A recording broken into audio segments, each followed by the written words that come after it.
First మనం వచ్చేసి ఒకటో తరగతి తెలంగాణ గవర్నమెంట్ హిందీ చూస్తున్నాము. ఫస్ట్ లాంగ్వేజ్ చిడియా పక్షి గురించి తెలుసుకుందాం. చీ చీ కర్తీ ఆయి చిడియా దాల్ కా దానా లాయి చిడియా.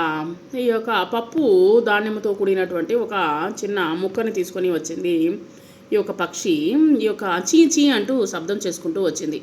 మోర్బీ ఆయా కవ్వాబీ ఆయా. ఎవరెవరు వచ్చారంటే నెమలి వచ్చింది, తర్వాత కాకి కూడా వచ్చింది, చూహా బి ఆయా ఎలుక కూడా వచ్చింది, బందర్ బి ఆయా కోతి కూడా వచ్చింది. చీ కర్తి ఆయి చిడియా. చీ అంటూ శబ్దం చేసుకుంటూ పక్షి ఇక్కడికి వచ్చింది. ఇవన్నీ నోట్స్ రాసేటప్పుడు చూద్దాము. చిత్రం కే ఆధార్ పర్ వాక్య పడియే. డాల్ పర్ చిడియా హై. కొమ్మ పైన పిచ్చుక చిడియా పక్షి ఉన్నది. చిడియాకి చోంచ్ మే దానా హై. పక్షి యొక్క నోటిలో వచ్చేసి చిన్న ధాన్యము ఉన్నది. ఏ చిడియాకే అండే హై. ఈ యొక్క పక్షి యొక్క గుడ్లు.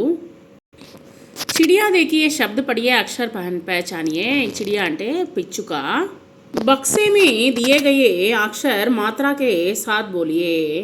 क की ला ली सा सी मा मी ता ती चा ची टा टी पी ప పి గ గి బ బి ద ది న ని. శబ్దమే ఇక్కడ ఉన్నటువంటి పదాలని చదువుతాము. ఆ తర్వాత వాటిని గురించి మనము గ్రామర్లో నోట్స్ రాసేటప్పుడు తెలుసుకుందాము. యష్ మినెట్ దిన్ సమయ్ తినక కిసాన్ ఎం నయా ఉదయ్ గిరిగిట్ యక్ష్ కాయా యాద్ కిస్మిస్ టికెట్ మాయా కితాబ్. జల్దీ పడియే. తొందరగా చదవండి. అనితా సితార్ లాయి. ఏక చిడియా ఉడకర్ ఆయి. బాదల్ గిర్ ఆయే.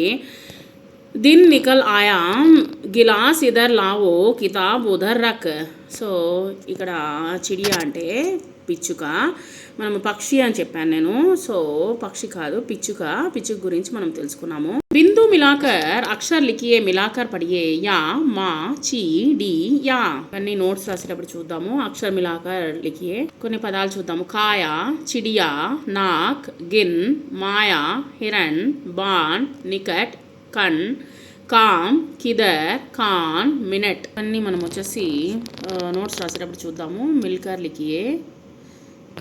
ఇచ్చినటువంటి రిక్త స్థాన్ భరియే. ఇవన్నీ వచ్చేసి తర్వాత రాద్దాము. ఇచ్చినటువంటి బొమ్మలకి సరైనటువంటి రిక్త స్థాన్ భరియే. ఆ యొక్క పదాలని మనం కనుక్కుందాము. చిత్ర దేకియే చిత్ర బనాయే నామ్ లిఖి. చిడియా పిచ్చుక యొక్క బొమ్మ వేస్తున్నారు. దాన్ని బొమ్మని గీసి దాని పేరు రాయండి. చిడియా అని రాయండి. తర్వాత ఈ మాత్రాన్ని ఇక్కడ రాద్దాము. మాత్రాలను నేర్చుకుందాము.